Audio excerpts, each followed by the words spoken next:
Assalamualaikum warahmatullahi wabarakatuh, sahabat-sahabat sekalian. Inilah cerita menarik tentang Islam yang legendaris. Hari ini saya akan menceritakan kisah seorang santriwati yang hidupnya mengalami perubahan besar setelah dikirim ke pondok pesantren oleh ayahnya. Keputusan ini ternyata membawa dampak yang sangat signifikan dan membuka tabir sebuah tragedi yang menimpa sang santriwati. Namun sebelum memulai kisah ini, saya sarankan untuk menuliskan selawat yang kita tujukan kepada Nabi Muhammad, agar kelak selawat ini bisa menjadi saksi kita untuk mendapat syafaat di akhirat. Like dan subscribe ke channel ini sangat membantu dalam menyebarkan dakwah Islam dan semoga menjadi amal jariah untuk kita semua. Di sebuah desa kecil yang tenang di Indonesia, hiduplah seorang pengusaha kaya bernama Pak Chandra yang dikenal sebagai sosok dermawan dan taat beragama.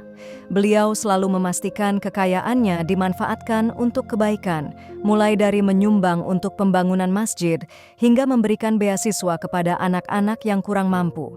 Meski Pak Chandra dikenal sebagai pribadi yang ramah dan dihormati oleh warga desa, ia menyimpan kekhawatiran besar terkait masa depan putri semata wayangnya, Kanita.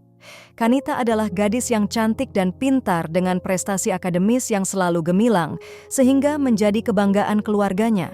Namun, seiring bertambahnya usia, Pak Chandra mulai merasakan kecemasan mendalam. Kekhawatiran itu semakin menjadi ketika Kanita memasuki masa remaja dan semakin banyak menarik perhatian dari orang-orang di sekitarnya. Pak Chandra merasa bahwa masa depan putrinya harus dijaga dengan ketat agar tidak terpengaruh oleh pergaulan yang salah. Setelah mempertimbangkan berbagai pilihan, akhirnya Pak Chandra memutuskan untuk mengirim Kanita ke sebuah pondok pesantren yang terkenal dengan disiplin serta ajaran agama yang kuat. Kanita, ayah pikir ini adalah keputusan terbaik untukmu. Di sana, kamu akan belajar lebih banyak tentang agama dan menjaga diri dari pengaruh dunia luar, kata Pak Chandra dengan lembut namun tegas saat menjelaskan keputusannya. Meskipun awalnya berat bagi Kanita untuk meninggalkan rumah dan segala kenyamanannya, akhirnya ia menerima keputusan ayahnya dengan lapang dada. Baiklah ayah, aku akan pergi ke pesantren, dan aku berjanji akan belajar dengan sungguh-sungguh, jawab Kanita dengan mata berkaca-kaca, meski hatinya bergejolak antara rasa sedih dan tanggung jawab. Keberangkatan Kanita ke pesantren menjadi titik awal perubahan besar dalam hidupnya. Sebagai seorang gadis yang terbiasa dengan kenyamanan dan kasih sayang berlimpah dari keluarganya, Kanita merasakan perbedaan mencolok ketika harus tinggal di lingkungan yang penuh dengan aturan dan disiplin ketat. Setiap hari, Kanita harus bangun sebelum subuh untuk melaksanakan salat berjamaah, dilanjutkan dengan serangkaian kegiatan belajar agama yang padat. Rutinitas ini awalnya membuat Kanita merasa kesepian dan merindukan keluarganya. Namun, seiring berjalannya waktu, ia mulai terbiasa dan bahkan menemukan ketenangan dalam aktivitas keagamaan yang dijalaninya. Di sisi lain, di rumah, Pak Chandra merasa lega telah mengambil keputusan yang tepat, meskipun hatinya sering diliputi rindu yang mendalam kepada putri satu-satunya. Setiap malam setelah menunaikan salat, Pak Chandra selalu berdoa untuk keselamatan dan kesuksesan Kanita di pesantren. Ia berharap agar putrinya tumbuh menjadi wanita yang tidak hanya cerdas, tapi juga memiliki iman yang kuat. Di tengah rasa tenangnya, Pak Chandra menyadari bahwa di balik tembok pesantren yang terlihat kokoh, Kanita mulai merasakan pergulatan batin yang belum pernah ia alami sebelumnya. Sementara itu, di ladang milik Pak Chandra ada seorang pemuda bernama Fauzan yang bekerja sebagai buruh tani. Fauzan adalah sosok sederhana, namun penuh semangat.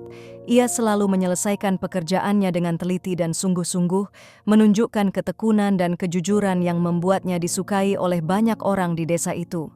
Kehidupan Fauzan sehari-hari dipenuhi dengan pekerjaan di ladang dan ibadah di masjid, menjadikan dirinya sosok yang rendah hati dan taat.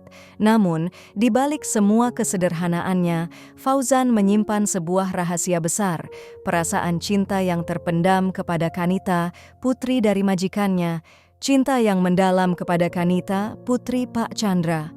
Meski sadar akan perbedaan status sosial di antara mereka, Fauzan tidak bisa menahan perasaan kagumnya terhadap kecantikan dan kepandaian Kanita. Setiap kali Kanita lewat atau berkunjung ke ladang, Fauzan tak bisa menahan dirinya untuk sekadar mencuri pandang, berharap suatu hari Tuhan akan memberikan jalan bagi perasaannya. Namun, semenjak kepergian Kanita ke pesantren, hari-harinya diliputi kesepian dan kesedihan.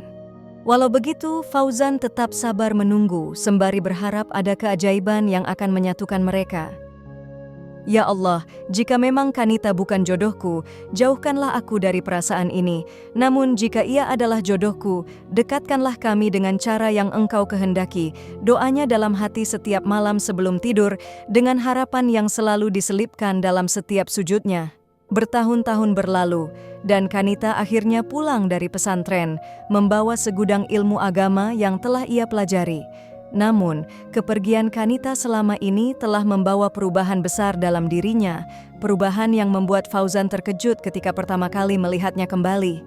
Dulu, Kanita dikenal sebagai gadis yang kalem dan pendiam, namun kini ia tampak lebih agresif dan berbeda dari sebelumnya.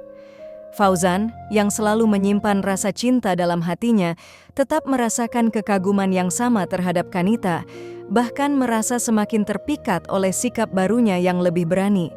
Setiap kali Kanita datang ke kebun untuk memetik mangga atau buah-buahan lainnya, Fauzan selalu mencoba mendekatinya, meskipun seringkali ia merasa canggung dan bingung harus berbicara apa. Suatu hari, ketika mereka bertemu di kebun, Fauzan mencoba memberanikan diri untuk menyapa, namun kata-katanya tertahan di tenggorokan.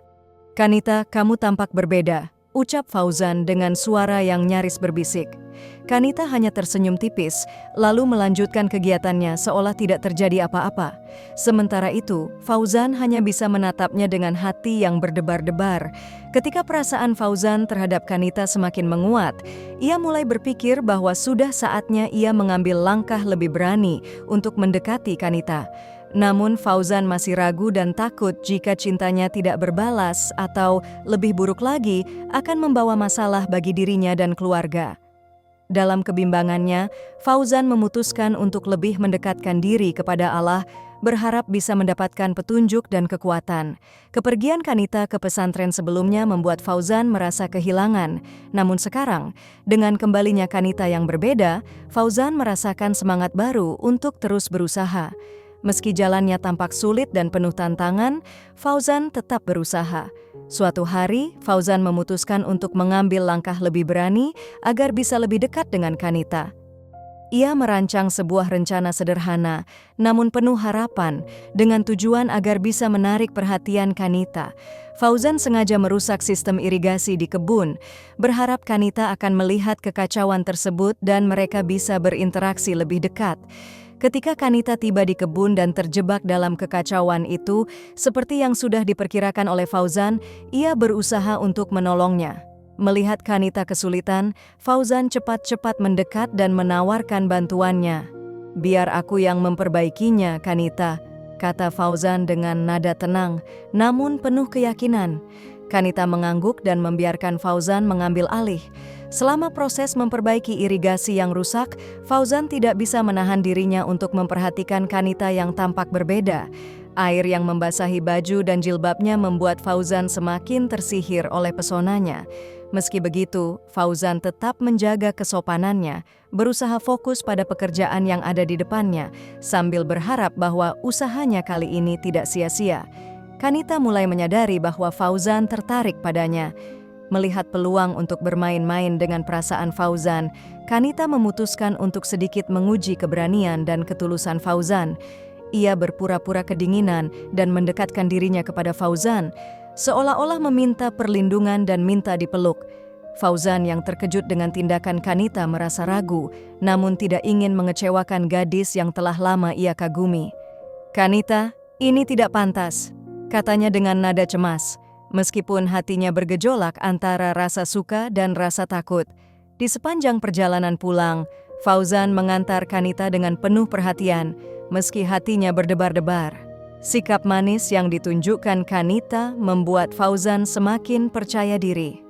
"Aku selalu menghargai orang yang pekerja keras seperti kamu, Fauzan," kata Kanita dengan senyum yang menggoda, membuat jantung Fauzan berdebar lebih kencang. Kata-kata Kanita itu begitu sederhana namun penuh makna bagi Fauzan, yang selama ini hanya bisa mengagumi Kanita dari kejauhan. Fauzan merasa ada harapan yang tumbuh di hatinya, sesuatu yang memotivasinya untuk lebih berani dan serius dalam mengambil langkah selanjutnya. Sepanjang perjalanan pulang, Fauzan terus merenungi kata-kata Kanita, mengulang-ulangnya dalam pikirannya seakan-akan itu adalah mantra yang bisa mengubah segalanya. Setelah sampai di rumah, Fauzan tak lagi bisa menahan perasaannya. Ia merasa bahwa inilah waktu yang tepat untuk mengungkapkan perasaannya yang selama ini ia pendam. Dengan keyakinan yang baru, Fauzan memberanikan diri untuk berbicara dengan ayahnya tentang niatnya menikahi Kanita. "Ayah, aku sangat mencintai Kanita. Aku sudah menyukainya sejak lama dan aku ingin menikahinya," kata Fauzan dengan penuh keyakinan. Ayahnya yang sedang duduk di serambi terkejut mendengar pengakuan ini. Ia menatap putranya dengan mata yang penuh keheranan sekaligus keprihatinan. "Fauzan, kamu harus tahu bahwa Pak Chandra adalah orang yang sangat dihormati dan kita tidak boleh gegabah. Cintamu pada Kanita tidak salah, tapi jika Pak Chandra tidak terima, kita bisa kehilangan pekerjaan di kebun," jawab ayahnya dengan nada serius, mencoba menahan perasaannya sendiri. Meskipun ayahnya telah memperingatkan risiko besar yang mungkin dihadapi, Fauzan tetap teguh pada pendiriannya. Perasaannya kepada Kanita begitu kuat hingga ia bersedia menghadapi segala kemungkinan demi bisa bersama gadis itu. "Ayah, aku siap menghadapi segala konsekuensi demi cinta ini. Aku yakin jika kita berserah kepada Allah, Dia akan memberikan jalan," jawab Fauzan dengan penuh keyakinan, membuat ayahnya tak punya pilihan selain mendukung keputusan putranya. Ayah Fauzan merasa bangga sekaligus cemas. Di satu sisi, ia bangga melihat keberanian putranya, namun di sisi lain, ia tahu bahwa jalan yang akan ditempuh Fauzan tidak akan mudah. "Baiklah, Fauzan. Jika itu yang kamu inginkan, kita harus bersiap untuk segala kemungkinan," kata ayahnya dengan nada penuh pengertian, meskipun di dalam hatinya tersimpan kekhawatiran yang mendalam. Malam itu, setelah berbincang dengan ayahnya, Fauzan tidak bisa tidur dengan tenang. Pikirannya terus dipenuhi oleh bayangan Kanita dan segala kemungkinan yang akan terjadi jika ia benar-benar mengungkapkan perasaannya kepada Pak Chandra. Namun, ia bertekad untuk tidak mundur dan berjanji kepada dirinya sendiri bahwa ia akan melakukan apapun demi membuktikan ketulusannya kepada Kanita dan keluarganya.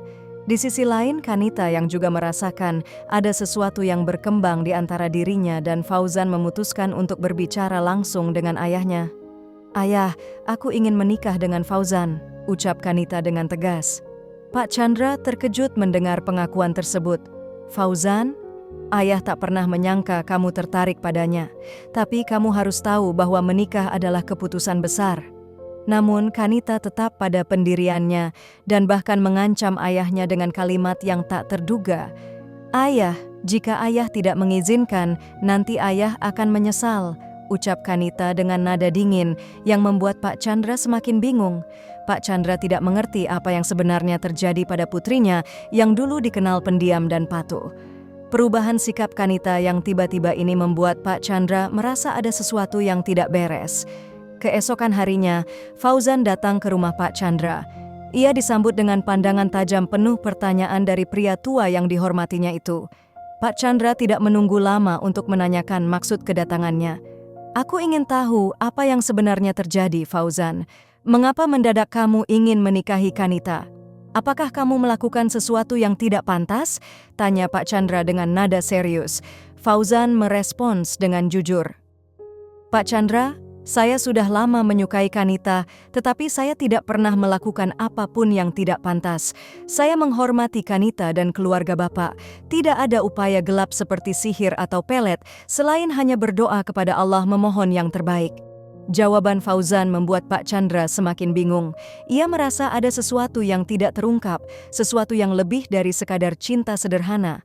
Setelah berpikir sejenak, Pak Chandra memutuskan untuk memberikan ujian kepada Fauzan, sebuah tantangan yang ia harap bisa mengukur keseriusan dan ketulusan pemuda ini.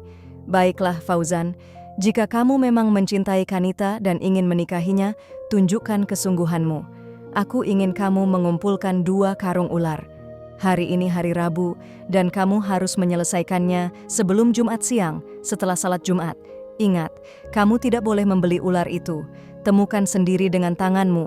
ujar Pak Chandra dengan nada tegas, berharap tantangan ini bisa memberi jawaban atas kegelisahan hatinya. Mendengar syarat yang diajukan oleh Pak Chandra, Fauzan terkejut. Tantangan itu terasa seperti kembali ke zaman kerajaan dengan ujian yang mustahil. Namun, demi cintanya pada Kanita, Fauzan menerima tantangan itu tanpa ragu. Setelah pertemuannya dengan Pak Chandra, Fauzan pulang ke rumah dengan perasaan campur aduk. Di satu sisi, ia merasa syarat yang diberikan sangat sulit, bahkan hampir mustahil. Namun, di sisi lain, ia tidak ingin menyerah begitu saja. Siang itu, Fauzan langsung mencari ular di sekitar kebun-kebun dan ladang, berharap bisa memenuhi permintaan Pak Chandra. Namun, hingga hari berikutnya, Fauzan hanya berhasil menemukan beberapa ular kecil yang jelas tidak cukup untuk memenuhi 2 karung. Rasa putus asa mulai menghampiri Fauzan saat ia kembali ke rumah dengan tangan hampa. Ia bercerita kepada ayahnya tentang tantangan yang diberikan oleh Pak Chandra. "Ayah, aku tidak tahu harus bagaimana lagi. Ini seperti tugas yang mustahil," kata Fauzan dengan nada penuh keputusasaan. Ayah Fauzan mendengarkan dengan seksama, lalu terdiam sejenak, merenung sambil memikirkan cara untuk membantu putranya. Setelah merenung beberapa saat, ayah Fauzan tiba-tiba teringat sesuatu. "Fauzan, ayah punya ide. Malam ini kita pergi ke kuburan. Ayah ingat ada tempat tertentu di sana yang mungkin bisa membantumu mendapatkan ular-ular itu," kata ayahnya dengan nada misterius.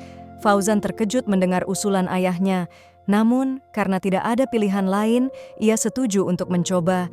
Mereka memutuskan untuk pergi ke kuburan pada malam Jumat, berharap bisa menemukan ular yang cukup untuk memenuhi syarat Pak Chandra. Meskipun perasaan aneh dan sedikit takut menghantui Fauzan, ia mengikuti rencana ayahnya dengan penuh harap, percaya bahwa ini adalah jalan satu-satunya untuk mendapatkan cinta Kanita. Malam Jumat yang dingin dan sunyi, Fauzan dan ayahnya berangkat ke kuburan yang telah disebutkan. Tempat itu terasa menyeramkan, namun mereka tetap melangkah dengan hati-hati menuju kuburan tertentu yang diingat oleh ayah Fauzan. Setelah memastikan tidak ada orang lain di sekitar, mereka mulai menggali dengan perasaan was-was.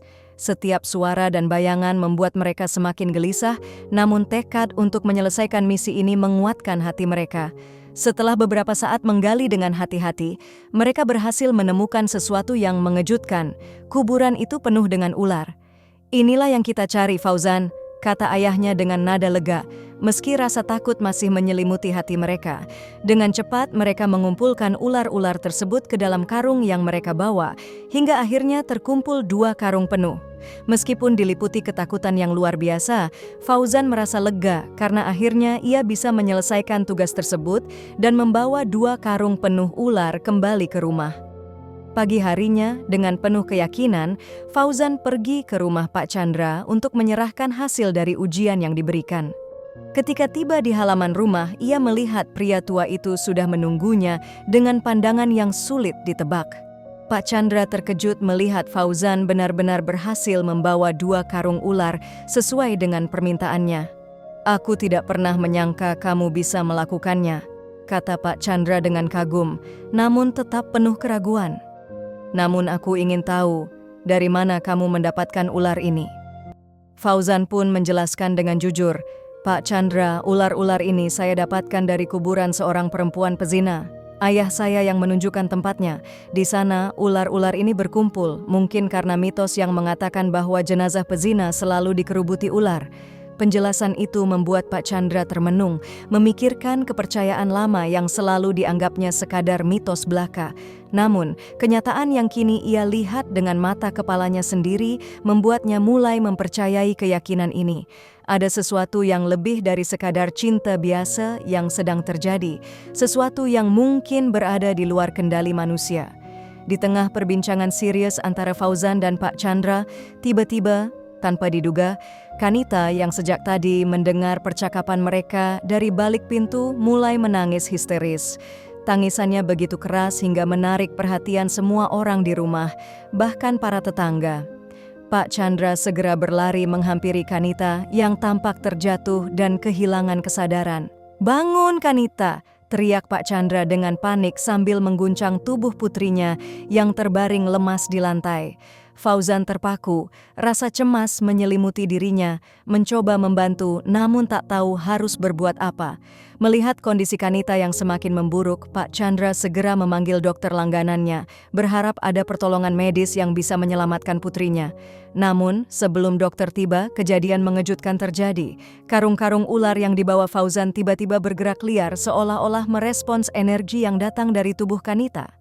Karung-karung itu jebol dan ular-ular tersebut langsung mengerubungi tubuh Kanita yang terbaring tak berdaya. Pemandangan itu membuat Pak Chandra dan Fauzan terdiam ngeri, tak tahu harus berbuat apa. Di tengah kepanikan, muncul pertanyaan besar di benak mereka. Apakah ini semua berkaitan dengan hal gaib yang tak mereka pahami? Apakah ini adalah tanda bahwa Kanita telah melakukan sesuatu yang sangat salah di mata Allah? Apakah Kanita termasuk golongan orang-orang yang kuburannya diambil ularnya oleh Fauzan? Dalam suasana mencekam itu, seorang kiai yang kebetulan baru sampai di rumah Pak Chandra segera melantunkan doa-doa pengusir setan dengan suara lantang. Kiai tersebut berusaha sekuat tenaga untuk mengusir ular-ular itu dengan kekuatan spiritualnya. Doa-doa yang diucapkan dengan penuh kekhusyukan mulai menunjukkan hasil. Sedikit demi sedikit ular-ular itu menjauh dari tubuh Kanita. Namun meskipun ular-ular itu perlahan meninggalkan Kanita, kondisinya tidak membaik. Ia tetap terbaring lemas, bahkan tanda-tanda kehidupannya semakin menipis. Ketika dokter akhirnya tiba dan memeriksanya, wajah dokter terlihat serius. Kanita sudah pergi untuk selamanya, kata dokter dengan nada berat. Yang lebih mengejutkan adalah ketika dokter melanjutkan penjelasannya, Kanita juga sedang hamil, kira-kira 10 minggu. Pernyataan ini mengguncang Pak Chandra dan Fauzan hingga ke inti jiwa mereka. Bagaimana bisa putri yang selama ini dijaga dengan ketat di pesantren bisa berada dalam kondisi seperti ini? Apakah ini alasan mengapa Kanita mendesak ingin menikahi Fauzan dengan segera? Apakah ini alasan Kanita sering memetik buah mangga? Dan apakah ini alasan ia meminta Fauzan memeluknya untuk menjebaknya? Kabar kematian Kanita dan kondisinya yang hamil menyebar dengan cepat di desa, mengguncang seluruh warga yang selama ini mengenal keluarga Pak Chandra sebagai keluarga yang terhormat dan taat beragama. Suasana duka menyelimuti pemakaman Kanita dengan kehadiran banyak pelayat yang tidak hanya merasa kehilangan, tetapi juga diliputi pertanyaan-pertanyaan yang tak terjawab. Di pemakaman, Fauzan berdiri di tepi liang lahat, menatap tanah yang akan menutupi tubuh wanita yang dicintainya. Ia masih ingat doanya dulu, meminta agar jika Kanita bukan jodohnya, ia dijauhkan dari Kanita. Namun, kenyataan yang kini terjadi di depannya jauh lebih menyakitkan dari apa yang pernah ia bayangkan. Ya Allah, aku tidak pernah membayangkan ini yang akan terjadi, gumam Fauzan dalam hati saat jenazah Kanita diturunkan ke liang lahat. Di sisi lain, Pak Chandra diliputi rasa bersalah yang mendalam. Ia merasa telah terlalu percaya pada pengawasan pesantren dan tidak memberikan perhatian yang cukup kepada putrinya selama ini. Ia mengira bahwa pesantren adalah tempat yang aman dan suci, namun kenyataan yang dihadapinya sekarang seperti mimpi buruk yang tidak pernah ia bayangkan. Setelah pemakaman selesai, Pak Chandra dan Fauzan mencoba mencari jawaban atas apa yang sebenarnya terjadi. Pak Chandra tidak bisa menerima kenyataan bahwa putrinya, yang dikenal sebagai gadis pendiam dan patuh, bisa terjerumus dalam situasi yang sedemikian mengerikan. Ia merasa bahwa ada sesuatu yang lebih besar dan lebih gelap di balik semua ini, sesuatu yang mungkin tidak akan mudah diungkap. Pak Chandra mulai mencari informasi dari berbagai sumber, mulai dari teman-teman Kanita di pesantren hingga para tetangga di desa, berharap bisa menemukan petunjuk yang bisa menjelaskan perubahan drastis dalam diri Kanita. Namun, semakin dalam ia mencari, semakin banyak misteri yang terungkap. Ada desas-desus tentang pergaulan Kanita di pesantren yang tidak sepenuhnya suci, tentang hubungan rahasia yang mungkin ia jalin dengan seseorang di sana, dan bahkan tentang kemungkinan adanya tekanan dari seseorang yang menginginkan Kanita berada dalam kondisi tersebut. Setiap informasi yang didapatkan hanya menambah kebingungan dan rasa sakit di hati Pak Chandra. Di sisi lain, Fauzan, yang merasa bersalah karena terlibat dalam seluruh kejadian ini, memutuskan untuk melakukan hal yang sama, mencari kebenaran, meskipun itu berarti harus menghadapi kenyataan yang paling pahit sekalipun. Hari-hari setelah pemakaman Kanita menjadi masa-masa yang penuh dengan kekhawatiran dan ketidakpastian bagi Pak Chandra dan Fauzan. Mereka berdua terjebak dalam lingkaran rasa bersalah dan penasaran yang tak kunjung terjawab. Pak Chandra, yang sebelumnya begitu yakin dengan keputusan-keputusannya, kini meragukan segala sesuatu. Ia bahkan mulai meragukan keyakinannya sendiri, bertanya-tanya apakah semua ajaran yang selama ini dipegangnya dengan teguh benar-benar bisa menjamin keselamatan dan kebahagiaan putrinya. Fauzan, di sisi lain, merasa semakin terasing dari lingkungan sekitarnya. Desas-desus tentang keterlibatannya dalam kehamilan Kanita mulai tersebar, meskipun ia sendiri tidak pernah melakukan sesuatu yang tidak pantas. Hal itu juga mustahil, mengingat usia kandungan Kanita sudah 10 minggu, sementara dia baru bertemu dengannya lagi belum genap 2 minggu. Untuk meredam rasa sakit dan kebingungan yang terus membelenggunya, Fauzan memutuskan untuk lebih banyak berdiam diri di masjid, memperbanyak ibadah dan doa, berharap mendapatkan petunjuk dari Allah. Ya Allah, jika aku telah melakukan kesalahan, ampunilah aku. Jika ada sesuatu yang harus aku lakukan, tunjukkanlah jalannya. Aku pasrahkan semuanya kepadamu. Doa Fauzan dengan harapan bahwa suatu hari ia akan mendapatkan jawaban atas semua pertanyaan yang menghantui pikirannya. Lambat laun, kebenaran mulai terungkap sedikit demi sedikit. Dari berbagai sumber diketahui bahwa Kanita ternyata terlibat dalam hubungan rahasia dengan seseorang yang tidak pernah diungkapkannya kepada siapapun. Hubungan ini, yang awalnya tampak biasa sebagai cara untuk mengisi kesepian, berujung pada tragedi yang menimpa Kanita. Ketika Kanita menyadari konsekuensi dari hubungan tersebut, ia mulai merasa tertekan dan putus asa, terutama setelah mengetahui bahwa dirinya hamil. Keterdesakan ini mungkin yang membuat Kanita bertindak di luar karakter aslinya, termasuk memaksa Fauzan untuk menikahinya sebagai jalan keluar dari aib yang ia pikir bisa ditutupi. Pak Chandra merasa hancur mendengar semua ini. Ia menyadari bahwa mungkin dirinya telah gagal sebagai seorang ayah. Pak Chandra merasa sangat terpukul, menyadari bahwa keputusannya untuk mengirim Kanita ke pesantren tanpa pengawasan tambahan adalah kesalahan besar. Ia mengira bahwa pesantren, dengan segala ajaran agama dan disiplin ketatnya, akan menjadi tempat yang aman dan bebas dari pergaulan yang tidak bermoral. Kini, dengan semua yang telah terjadi, Pak Chandra menyadari bahwa ia telah gagal memberikan perlindungan yang cukup bagi putrinya. Dalam suasana duka, Fauzan menjadi salah satu sosok yang memberikan dukungan dan kekuatan kepada Pak Chandra. Keberanian dan kesungguhannya dalam mengungkap kenyataan yang terjadi membuat Pak Chandra merasa sangat berterima kasih kepada Fauzan. Sebagai bentuk penghargaan, Pak Chandra memberikan hadiah berupa sebidang kebun. Itu adalah tanda terima kasih atas dedikasi dan keberaniannya. Fauzan, meskipun kita sedang berduka, saya ingin memberikan ini sebagai penghargaan atas segala upayamu. Jangan merasa sungkan untuk menerimanya, kata Pak Chandra dengan tulus. Fauzan menerima penghargaan tersebut dengan rendah hati, merasa bahwa hadiah itu adalah bentuk pengakuan yang pantas atas perjalanan dan perjuangannya menghadapi situasi sulit ini. Fauzan dan Pak Chandra akhirnya berusaha untuk memulai lembaran baru, dengan harapan bahwa kejadian tragis ini akan menjadi pelajaran berharga untuk masa depan. Wallahu a'lam bishawab. Jangan lupa untuk memberi like dan subscribe. Wassalamualaikum warahmatullahi wabarakatuh.